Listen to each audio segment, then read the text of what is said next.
நம்முடைய பேரன்பிற்கினிய சமத்துவ தலைவன் என் அன்பு தம்பி ஆம்ஸ்ட்ராங் அவர்களினுடைய நினைவேந்தல் சங்கமத்தில் உணர்வு எழுச்சியோடு சங்கமித்திருக்கிற என் உயிருக்கினிய உறவுகள் அனைவருக்கும் என்னுடைய அன்பும் வணக்கமும்.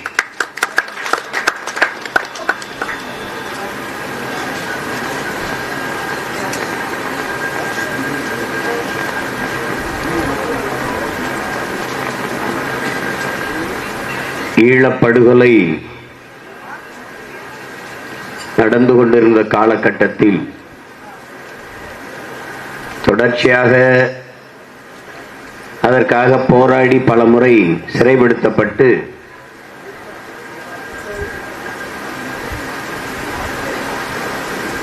நான் இருந்த காலகட்டத்தில் என்னுடைய அன்பு தம்பி ஆம்ஸ்ட்ராங் அவர்கள் என்னை சந்திக்க விரும்பினார். அப்போது நானும் அவரும் ஒரு விடுதியில் சந்தித்து ஒரு 3 மணி நேரங்கள் பேசிக் கொண்டிருந்தோம். அப்போதே அவர் பகுஜன் சமாஜ் கட்சியிலே சேர்ந்து மிக உயர்ந்த பொறுப்புக்கு வந்திருந்தார்.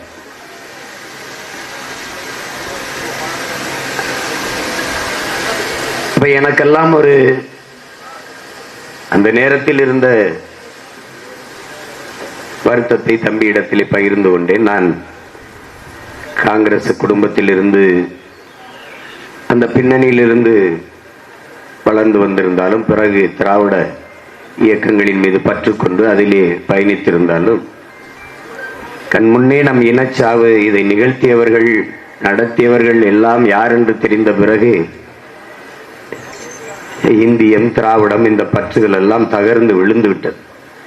அப்போது என் தம்பி ஆம்ஸ்ட்ராங் இந்திய தேசிய அரசியலிலே பகுஜன் சமாஜ் கட்சியிலே தமிழ்நாட்டின் மாநில பொறுப்பிலே இருந்தார்.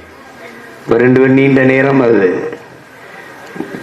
நான் தமிழ் தேசிய அரசியலை எடுத்து பேச, அவர் இந்திய தேசிய அரசியலை பேச,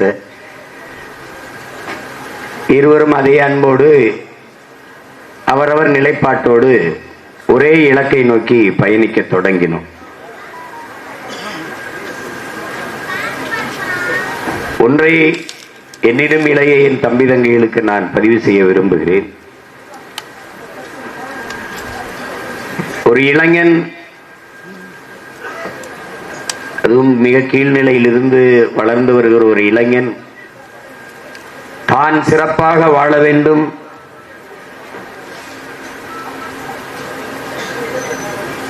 தானும் தன் குடும்பமும் வசதியாக வாழ வேண்டும், அப்படித்தான் எல்லோரும் எண்ணுவார்கள்.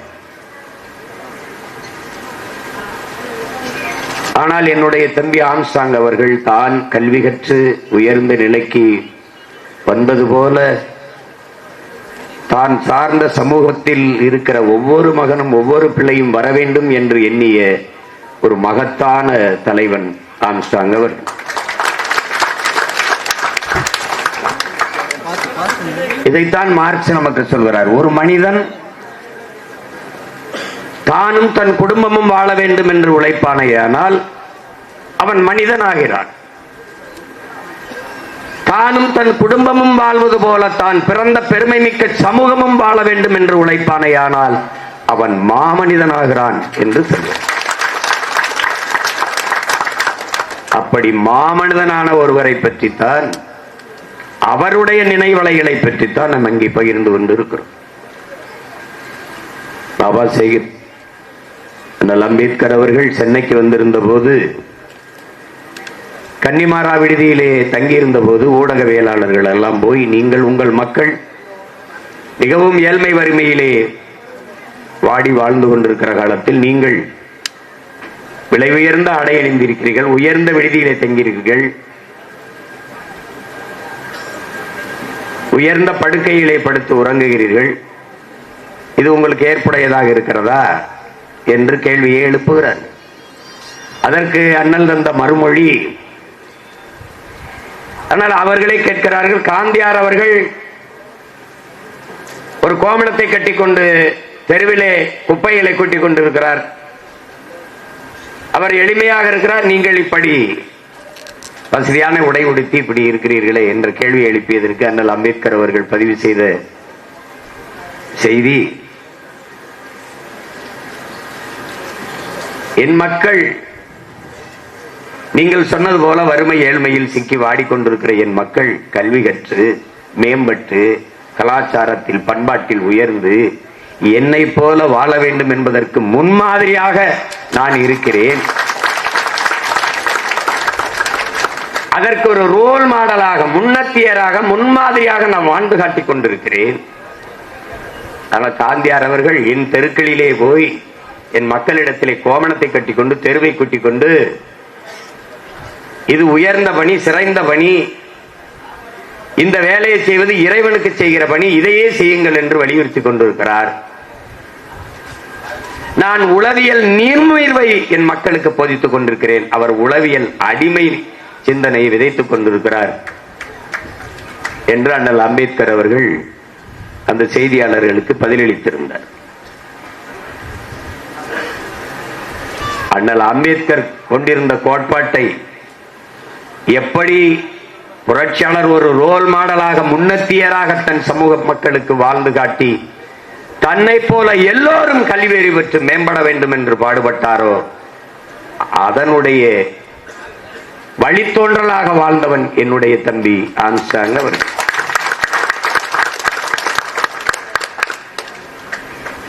அறிவாசான் என்று அண்ணல் அம்பேத்கரை சொல்வது வெறும் புகழ்ச்சிக்கல்ல என் உடன் பிறந்தார்களே.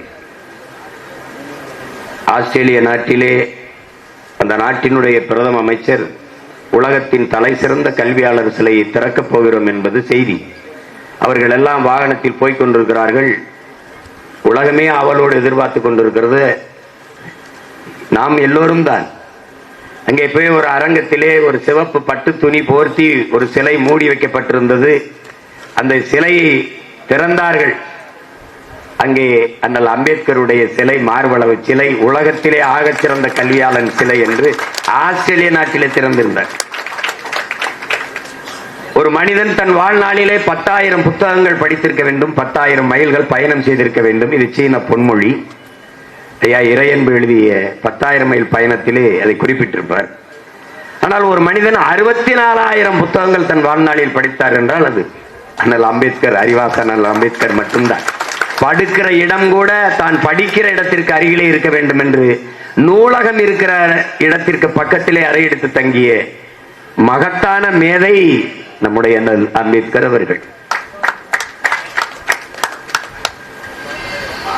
அந்த அறிவாசான் நமக்கு சிலை அல்ல, சிந்தனை. அதுபோல என் தம்பி ஆம்ஸ்ட்ராங்கும் நமக்கு வெறும் சிலை அல்ல, சிந்தனை. இங்கே அருமை பெரியவர்களே, நண்பு பெற்றோர்களே, என்னிலுமிலே என் தம்பி தங்கைகளே, அரசியல் அதிகாரத்திற்கு வந்தவன் அல்ல என்னுடைய தம்பி ஆம்ஸ்ட்ராங். அவன் கவுன்சிலரோ, சட்டமன்ற உறுப்பினரோ, பாராளுமன்ற உறுப்பினரோ, அமைச்சர் பெருமக்களோ எதுவும் இல்லை. அண்ணல் அம்பேத்கர் கற்பித்தது போல, கற்பி புரட்சி செய் ஒன்று சேர் என்று போதித்தது போல, தான் கற்றது போல எண்ணற்ற இளைய தலைமுறை தம்பி தங்கைகளை கற்க வைத்தவன் நம்முடைய தம்பி ஆம்ஸ்ட்ராங் அவர்கள். அதிலே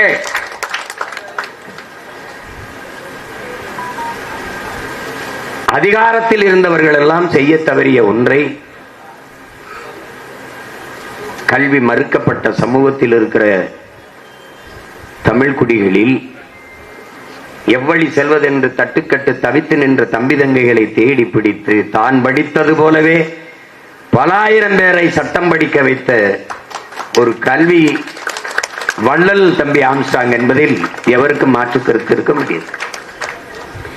இதையெல்லாம் உயர் பதவிக்கு வந்தவர்கள் செய்திருக்க வேண்டும். ஆனால் ஏதோ ஒரு ஓரத்தில் இருந்து எவருக்குமே தெரியாமல் பல ஆயிரம் பேரை தன்னை போலவே சட்டம் படித்து சட்ட மேதைகளாக மாற்றிய மகன் நம்முடைய அன்பு தம்பி ஆம்ஸ்ட்ராங் அவர்கள்.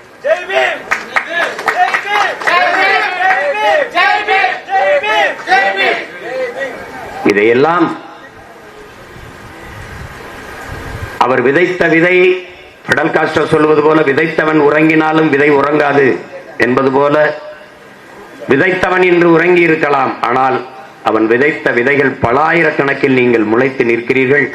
அநேகமாக இந்த கூட்டத்திலே வெள்ளை உடை அணிந்து நிற்கிற என் தம்பி எல்லோரும், என் தம்பிமார்கள் எல்லாம் அவரால் சட்டம் படிக்க வைக்கப்பட்ட தம்பிகளாகத்தான் இருப்பீர்கள் என்று நான் அறிகிறேன். இந்த மகத்தான பணியை செய்வதற்கு யாரும் முன்வர மாட்டார்கள். தான் சட்டம் படித்தோம், நாம் சம்பாதிப்போம், நம் வாழ்க்கையை பார்த்து கொண்டு போவோம் என்றுதான் இந்த சமூகம் போய்கொண்டு இருக்கிறது. மக்கள் பணி செய்ய வருகிறோம் என்று வந்த மகத்தான பெரும் தலைவர்கள் என்று நாம் நம்பிக்கொண்டவர்களோட தானும் தன்னுடைய வாழ்க்கையும் என்றுதான் போய்கொண்டிருக்கிறார்கள். ஆனால் அப்படி தம்பி ஆம்ஸ்ட்ராங் இல்லை. அவன் ஒன்றும் 60-70 வயது முதியவன் இல்லை, சாதித்து முடிக்கிறது. இளம் வயதிலேயே இவ்வளவு பெரிய சாதனையை செய்து முடித்த ஒரு இளைஞன் இந்த நிலத்தில் ஆம்ஸ்ட்ராங் தவிர வேற எவரும் இருக்க முடியாது.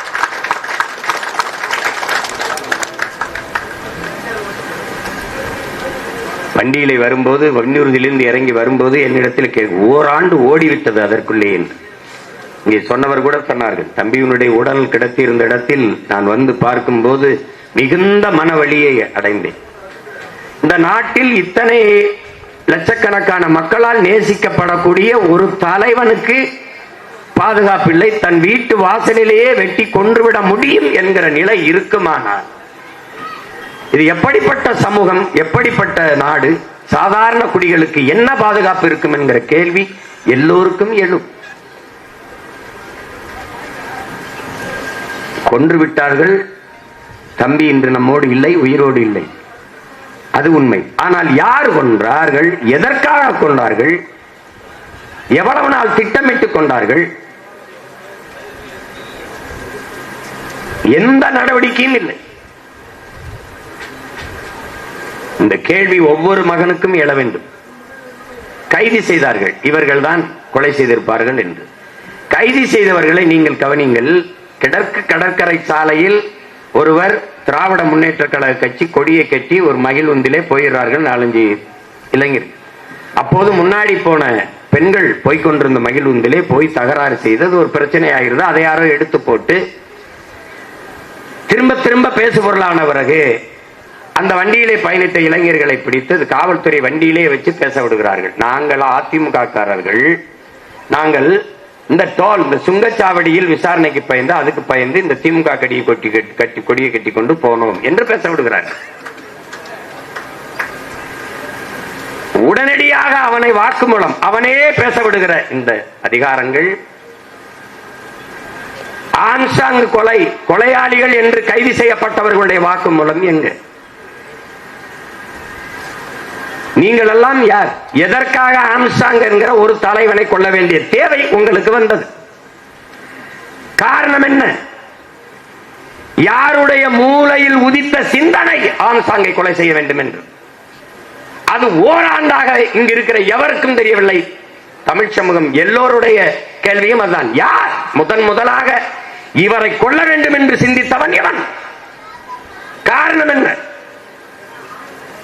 அந்த திட்டத்தை வகுத்தவன் யார்? நீ கைது செய்தவன் கூலிக்கு செய்த கொலையாளி, அவனுக்கும் இந்த ஆம்ஸ்ட்ராங்கும் சம்பந்தமே இல்லை. அப்படி என்றால் முதலாக இந்த கொடிய சிந்தனை உதித்தவது எவன் மூளையில்? நீங்க கைது செய்தவர்களை தினம் நீதிமன்றத்தில் நிறுத்த ஒவ்வொரு முறையும் கூட்டிக் கொண்டு வருகிறீர்கள். அவர்களை பார்க்கிறோம். அவர்களிடத்திலே நீங்கள் விசாரித்து காரணத்தை வெளிக்கொண்டு வந்து இந்த மக்களுக்கு சொல்லாதது ஏன்? இதற்காக நாங்கள் கொன்றோம், இவர்தான் சொன்னார், நாங்கள் இதற்காக செய்தோம் என்ற காரணம் இங்கு இருக்கிற எல்லோருக்கும் தெரிய வேண்டுமா வேண்டாம்? 3 பேரை சுட்டுக் கொண்டீர்கள். அவர்கள் யார்? அவர்கள் இந்த கொலைக்கு திட்டமிட்டார்களா? நேரடி கொலையாளிகளா? இந்த கொலைக்கும் அவர்களுக்கு என்ன சம்பந்தம்? ஆம்ஸ்ட்ராங்கை கொள்ள வேண்டும் என்கிற சிந்தனையை தூண்டியவர்கள் அவர்கள் தானா? ஏதாவது பதில் இருக்கிறதா பாருங்க. ஒரு கொலையாளியை சுட்டுக் கொண்டு விடலாம் என்று சட்டம் இருக்குமானால், நடைமுறை இருக்குமானால், சிறைச்சாலையே அவசியம் இல்லை, எல்லாரும் சுட்டுக்கோட்டு போட்டு போய்கொண்டே இருக்கலாமே. இது எந்த மாதிரியான அணுகுமுறை? திரும்ப திரும்ப கேட்கிறேன், அந்த 3 பேரை தம்பி ஆம்ஸ்ட்ராங் கொலையாளிகள் சொல்லி சுட்டீர்களே, ஏன்? அதற்கு காரணம் சொல்லுங்கள் என்று கேட்கிறேன். ஒருவர் கூட சொல்றேன். அதற்கு எதற்கு என்ன காரணம்? சிறையில் இருக்கிறவர்களிடத்தில் ஏன் விசாரித்து அவர்களிடம் இந்த காவல்துறை பெற்ற வாக்குமூலம் என்ன? ஓராண்டு ஓடிவிட்டது. ஆனால் என்றைக்காவது ஒரு நாள் நீங்கள் இதற்கு பதில் சொல்லித்தானாக வேண்டும். அவர் யார் என்பது எங்களுக்கு தெரிய வரத்தானே வேண்டும். எப்படிப்பட்டது? தம்பி ஆம்ஸ்ட்ராங் கொலையில் மட்டுமல்ல என் உடன் பிறந்தார்களே, தூத்துக்குடி துப்பாக்கி சூட்டில் மனு கொடுக்கத்தானே மக்கள் வந்தார்கள். மாவட்ட ஆட்சியரிடத்திலே மனு கொடுக்க வருகிற மக்கள் கலவரம் செய்வார்கள் என்று முன்னெச்சரிக்கையாக நீங்கள் கண்ணீர் புகை கொண்டு தண்ணீர் துப்பாக்கி தொலை தூரத்தில் இருந்து குறிவாத்து சுடக்கூடிய ஸ்னைப்பர் என்ற துப்பாக்கியோடு காத்திருந்தது எப்படி? மனு கொடுக்க வந்த மக்களை சுட்டுக் கொள்ள உத்தரவு பிறப்பித்தது யார்? இதற்கு பதில் உண்டா? கொடைநாட்டிலே 5 பேர் செத்தான், கொன்றார்கள். கொல்ல சொன்னது யார்? ஒரு நிமிடம் கூட முன்னாள் முதலமைச்சர் வீட்டிலே ஒரு நிமிடம் கூட மின்சாரம் அணையாது. தனி தடம், தனி டிரான்ஸ்பார்மர் வச்சு மின்சாரம் கொடுக்கிற இடத்திலே 1 மணி நேரம் மின்சாரம் அணைந்ததற்கு காரணம் என்ன? முதலமைச்சர் வீட்டிலே இருந்தவர்களை கொலை செய்ய சொல்லது யார்? இதற்கு பதில். அண்ணா பல்கலைக்கழகத்தில் ஞான தேசிகன் கைது. இந்த செயலை என்று எவ்வளவு காலமாக செய்கிறார்? என்ன துணிவிலே செய்கிறார்? எத்தனை பெண்களிடத்தில் இது மாதிரி அணுகி இருக்கிறார்? இந்த கேள்விகளுக்கெல்லாம் எந்த இடத்திலாவது பதில் இருக்கிறதா? என்னுடன் இருந்தார்களே, இல்லை. இப்போது கூட திருப்போணத்தில் அஜித் அவர்களுடைய அடித்துக் கொன்ற காவலர்கள், அவர்களை சீருடை இல்லாத காவலர்களை அனுப்பி அடித்து விசாரிக்க சொன்னது அந்த அதிகாரி யார்? அதான கேள்வி. எத்தனை எத்தனை கேள்விகள் இந்த நிலத்திலே. ஆனாலும் இந்த நாட்டில் சட்டம் படித்த தம்பிகள், சட்டம் படித்தவன் முன்னாடி நின்று பேசுகிறோம். சட்டம் ஒழுங்கு, சட்டம் இருக்கிறது, ஒழுங்கு இருக்கிறதா என்பதுதான் கேள்வி.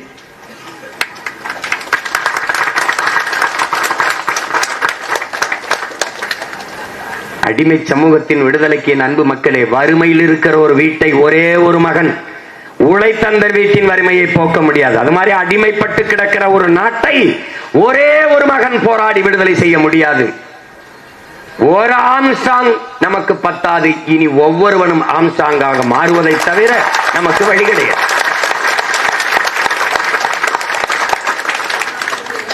ஒருவன் அடிமையாக இருக்கிறான் என்பதை உணர்த்தி விடு, பிறகு அவனை கிளர்ச்சி செய்வான். இது பாபா சாஹிப் அண்ணல் அம்பேத்கர் நமக்கு கற்பித்தது. நாம் அடிமைகள் என்பதை உணர்ந்து தெளிந்த பிறகும் நாம் கிளர்ச்சி செய்யவில்லை என்றால் இந்த இனம் எழுச்சி பெறுவதும் மீட்சி பெறுவதும் விடுதலை பெறுவதும் வாய்ப்பே கிடையாது. ஒரே ஒரு தலைவன் நமக்கு அரிதினும் அரிதாக பிறந்தான், ஆம்ஸ்ட்ராங். தன்னை பற்றி சிந்திக்காமல் தான் பிறந்த சமூகத்தை பற்றி சிந்தித்தான். அது கல்வி பற்றி மேம்பட்டு உயர வேண்டும் என்று உழைத்தான். அவன் இன்று நம்மோடு இல்லை, ஆனால் அவன் கனவு நம் கையோடு இருக்கிறது, நம் தோள்களில் சுமத்தப்பட்டிருக்கிறது.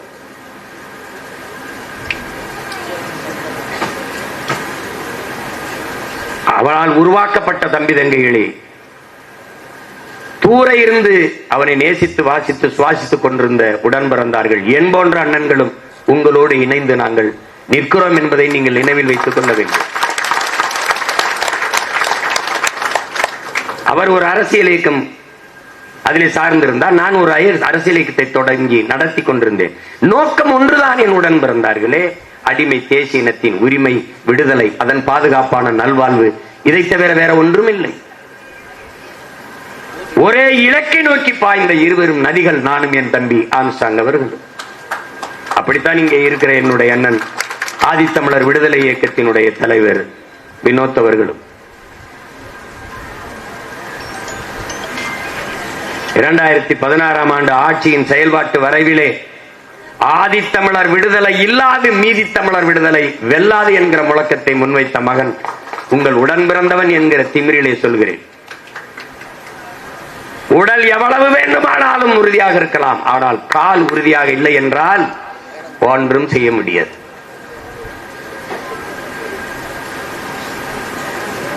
அதை கவனத்தில் வைத்துக் கொண்டு ஒன்றுபட்டு இயங்க வேண்டிய தேவை வருகிறது. அதான் கற்பி புரட்சி செய் ஒன்று சேர் என்ற நம்ம புரட்சியாளரின் போதனைக்கு ஏற்ப நாம் எல்லாம் ஒன்றிணைய வேண்டிய கால தேவை உருவாகி இருக்கிறது. ஆம்ஸ்ட்ராங் இருந்து நம்மை எல்லாம் எவ்வளவு உணர்வு சூடேற்றி உசிப்பி எழுப்புவாரோ அதைவிட இறந்து சிந்திய ரத்த துளிகளால் நம்மை எல்லாம் பல மடங்கு உணர்வு சூடேற்றி உசிப்பி இருக்கிறான் என்பதை நாம் நினைவில் வைத்துக் கொள்ள வேண்டும். ஒரு ஆம்ஸ்ட்ராங் 1000 தம்பி தங்கைகளை அறிவார்ந்த தம்பி தங்கைகளாக வீரியமிக்க நல்மணிகளாக உருவாக்க முடியும், விதைகளாக உருவாக்க முடியும் என்றால் ஒவ்வொருவனும் ஆம்ஸ்ட்ராங்க மாறினால் சமூகம் மாறுமா மாறாதா என்பதை கேள்வியை நீங்களே எழுப்பிப்பார்கள். ஒரு மகனால் இவ்வளவு முடிந்ததென்றால் ஒவ்வொருவனும் ஆம்ஸ்ட்ராங் ஆனால் உறுதியாக சமூக மாற்றம் நிகழும். அது எவராலும் தடுக்க முடியாது.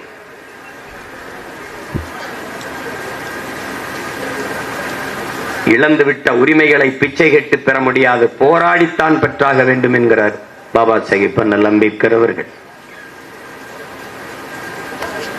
இது நாம் போராடி பெற வேண்டிய, புலம்பிக் கொண்டிருக்கக்கூடிய காலம் அல்ல, போராடி பெற வேண்டிய காலம்.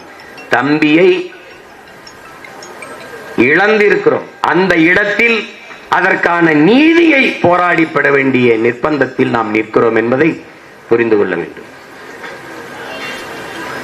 நம்மை வெறும் அற்ப வாக்காளர்களாக கருதுவதாலேதான் அதை பற்றி கவலைப்படாமல் கடந்து கடந்து போய் கொண்டிருக்கிறார்கள். ஓராண்டுக்குள் யாரு என்ன எதுன்னு கண்டுபிடிக்க முடியாதா? நினைச்சால் முடியும்.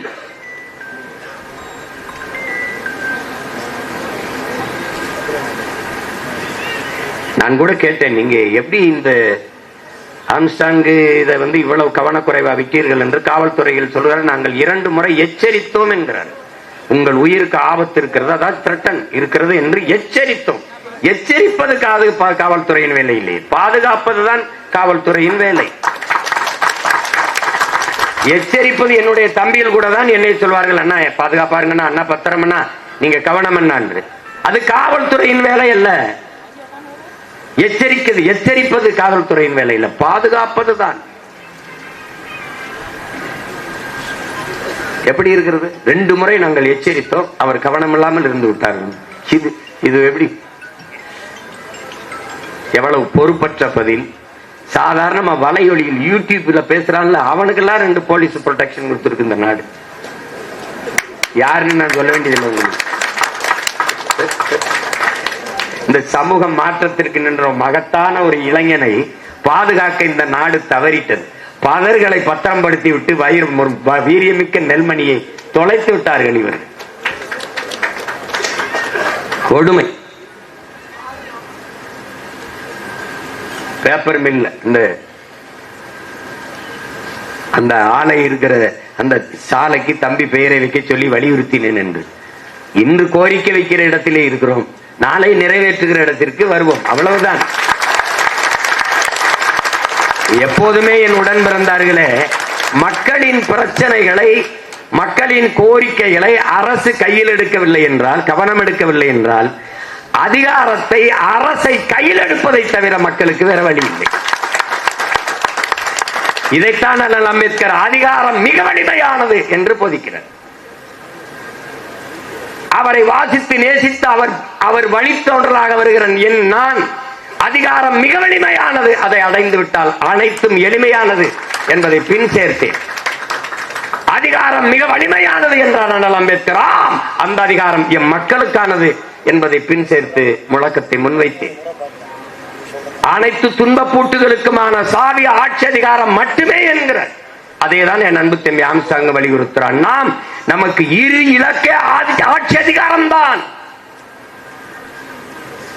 அதை அடைவதற்கு முன்பு அவர் சொல்வது, நாம் ஆட்சியாளர்கள் என்கிற உளவியல் நிமிர்வு வர வேண்டும்.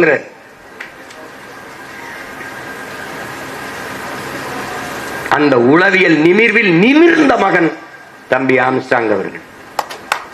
முதல்ல நான் யாருன்னு நான் நிமிரணும்ல. நீ தாழ்த்தப்பட்டவன் சொன்ன நான் தாழ்த்தப்பட்டவன் ஆயிருவனா?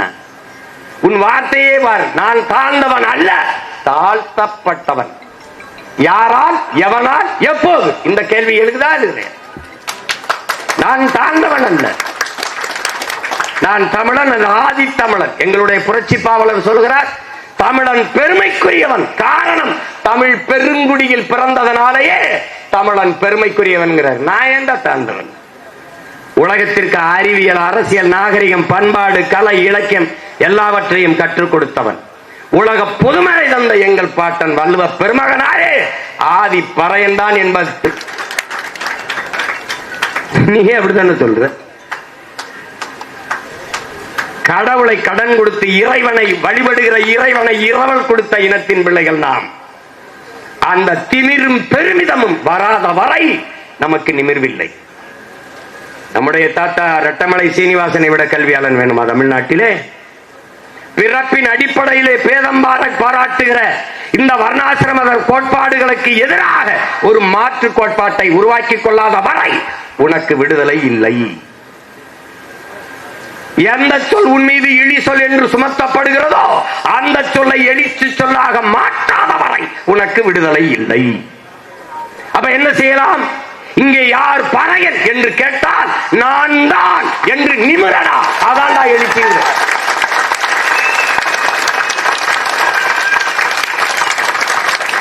அந்த நிமிர்வு வராத வரை கடினம்.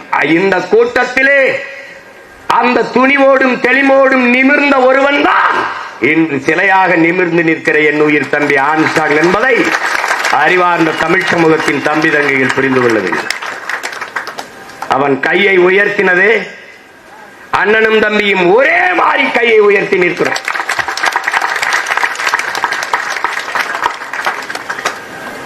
அது புரட்சி ஓங்குக, புரட்சி வெல்லும், ஜெய் பீம், எப்படி வேணுமாலும் எடுத்துக்கொள்ளலாம்.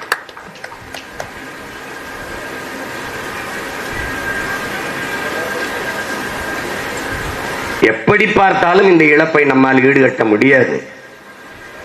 ஆனால் தம்பிக்கு நாம் செய்ய வேண்டியது நீதியை பெற்றுக் கொடுத்து அவன் காலடியில் சமர்ப்பிக்க வேண்டும். அவனுடைய கனவை நாம் நிறைவேற்ற வேண்டும். அந்த உறுதியை நாம் ஏற்கணும். தாழ்ந்து வீழ்ந்து கிடக்கிற தமிழ் சமூகத்தின் மேம்பாடு, உயர்வு, அதுக்கு இருக்கிற ஒரே கருவி கல்வி, அறிவு. அது ஒன்றுதான். வாக்கு என்பது மக்களாட்சியை ஏற்றுக்கொண்ட ஒரு தத்துவத்தை ஏற்றுக்கொண்ட ஜனநாயக நாட்டிலே, மக்களாட்சி ஏற்றுக்கொண்ட நாட்டிலே வாக்கு என்பது வலிமை மிக்க கருவி, வலிமை மிக்க ஆயுதம். அண்ணலே நமக்கு போதிக்கிறார், என்னை கடவுளாக்கி வழிபடாதே, கருவியாக்கி போராடு என்று. அப்படி தம்பி ஆம்ஸ்ட்ராங் என்பவன் நமக்கு வழிபடுகிற ஒரு ஆள் அல்ல. நாம் ஆயுதமாக அவனை கையிலே ஏந்தி, ஆம்ஸ்ட்ராங் என்பது வலிமை மிக்க ஆயுதம், வலிமை மிக்க கருவி. அதை எடுத்துக்கொண்டு களத்தில் நின்று போராடி நம் இன விடுதலையை வென்று முடிக்க வேண்டும் என்கிற உறுதியை இந்நாளிலே ஏற்போம். என்னுடைய ஆருயிர் இளவல், என் அன்பு தம்பி, பகுஜன் ஜமாத் கட்சியினுடைய மாநில தலைவர், சமத்துவ தலைவன் ஆம்ஸ்ட்ராங் அவர்களுக்கு என்னுடைய உளப்பூர்வமான புகழ் வணக்கத்தை செலுத்துவதில் நான் பெருமை அடைகிறேன்.